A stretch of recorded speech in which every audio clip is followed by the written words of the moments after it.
Comcast Local Edition. I'm Jack Hansen. We are aboard the USS Hornet. It is a floating museum, an aircraft carrier here in the East Bay, and it's nice to have Karen McNally with us. She is a person who works for Ames Research Laboratory. Nice to see you, Karen. Thank you very much. Okay, you are not only working in research, but you're also an airline pilot at the same time. Right. You work with simulators like the one behind us, is that right? That's right. I started my career in those. And you were studying what, human factors in flight? I was studying human factors in flight, and we were working on various aspects of flight deck design. And the airplanes that we were working on are called glass cockpit airplanes. The little round dials are called analog airplanes, and we worked on the glass part. We're always about 10 years ahead of where the current technology is at the current time. Yeah. So, and this is called a cab, is that it? Right, this would be a cab, and then this is on a movable base, and then there's also fixed base simulators.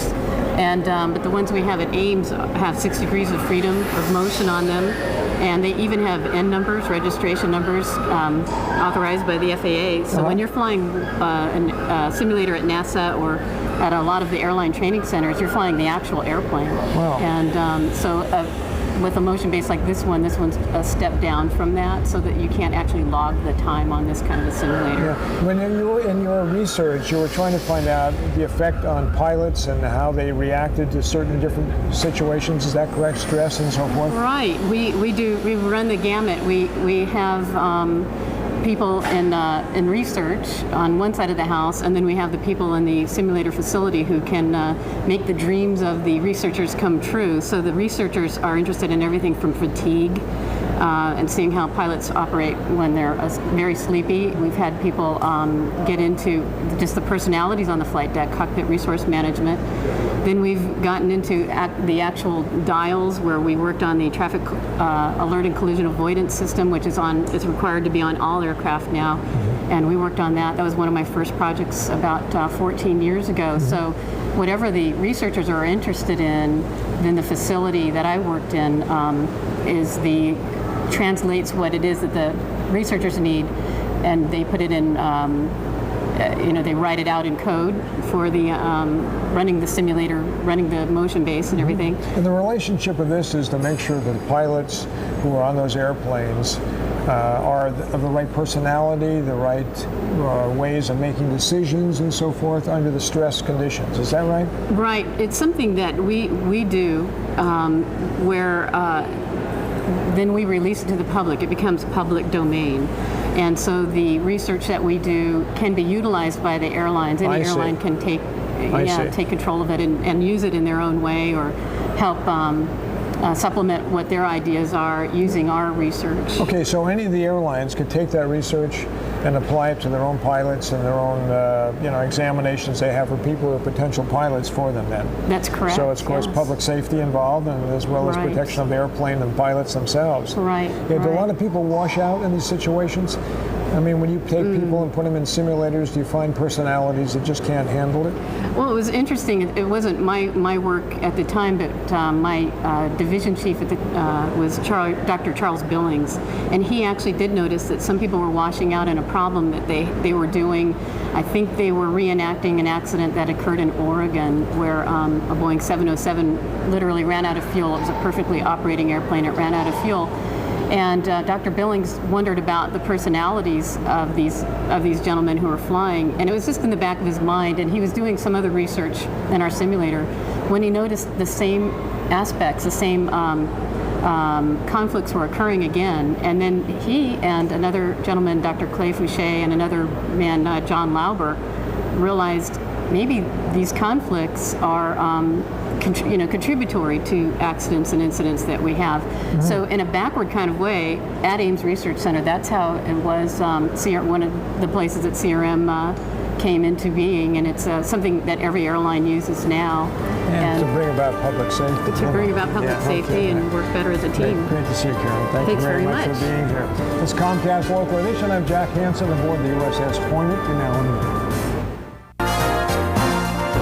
This is Comcast Local Edition. I'm Jack Hansen aboard the USS Hornet in Alameda, the aircraft carrier that's a floating museum. behind me a flight simulator that you can actually ride if you come to the Hornet. It'll be a fantastic experience for you. And Karen McNally is with us right now. She's with the Ames Research Facility down the peninsula. Nice to have you here, Karen. Thank you very much. Now, you were doing research about pilots and human factors, but you're a pilot yourself. I am. Okay, you were a captain of a 737 airliner. Take us back a little bit to how you first started getting into flying. I grew up in the Air Force. My dad was a pilot for 22 years, and I knew at a very young age I wanted to be a pilot. And so I eventually, as I got older, hit my 16th birthday when you could start flying. I started taking ground schools and trying to get into flying. And as a lot of people can imagine, it's very expensive. And at the time, women weren't in the military. That was kind of a experimental at my age when women were just starting to fly. I was going to ask you about that. I mean, you were one of the early female pilots. I mean, for Right. big airplanes, anyway. Right. And so, when you got into it, was there sort of skepticism about women becoming pilots of jet planes and so forth? There was a little, I think, that was somewhat cultural. It was what we all thought and what we all expected. And as time has gone on, now culturally it's a very acceptable thing, and now we just deal with individuals who may be uncomfortable. But at the time when I was kicking in, Yeah, let me stop you right there and say, people who are uncomfortable with you. In other words, Right. getting in with a co-pilot or getting in with somebody else who looks at you and Right. say you're not an older, gray-haired, steel-eyed kind of person, Yes, and yes. here's this nice little woman coming in Right. and flying, being a captain. Right. There's a psychological effect in that, isn't there?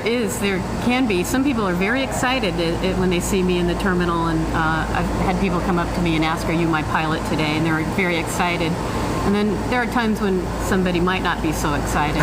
Say less than it's a little- excited. Yeah, a little. Yeah. They look at you twice because they often think you're a flight attendant before Yeah. they realize, no, you're the pilot. Well, it doesn't So- take muscle to fly the plane. It takes brains. and Nowadays, coordination. especially, more brains because it's a lot of computer work and you're managing systems more than actually using the rudders and the yoke as much as we used to.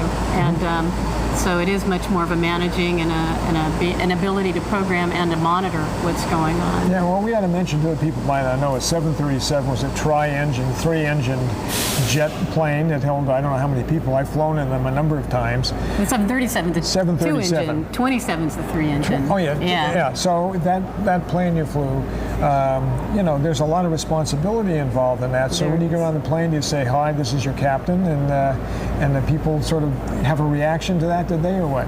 I never flew where I was actually making the announcement of who I was. I was always, when I was flying for the airline that I got the license with, I was always sitting in the first officer seat, actually. But I rarely, as a passenger, have been on an airplane where there's a woman who says, "This is Captain so-and-so." But the couple of times I have been on, once or twice, there's usually a murmur, "Oh, it's a woman captain. Oh, that's, People are comfortable with that these days, aren't they? I think so. When I first started, I don't think they were so much. And certainly as a culture, we weren't ready for it. When I tried to get a flying slot in the military with both the Army and the Air Force, and just when I get the flying slot, "Oh, this is experimental. Oh, we've canceled the program." And so culturally it wasn't supported. So you had to overcome that. Right. Yeah. So then I did this as a civilian. I went in as a civilian to get my licenses and to get my career going. Whereas now the military's open to women and men, and it's a really wonderful way to go too. Sure, women are flying jet fighters now and They so forth. certainly are. Now, you have a daughter, and I do. she's in the 5th grade, is that right? Going into 5th, right? 5th grade. And what about her future? How would you encourage her to be involved in aeronautics, or would you? Well, I most certainly encourage both my children. I have a son too, but I Right. encourage her that and remind her there's nothing that's in her way.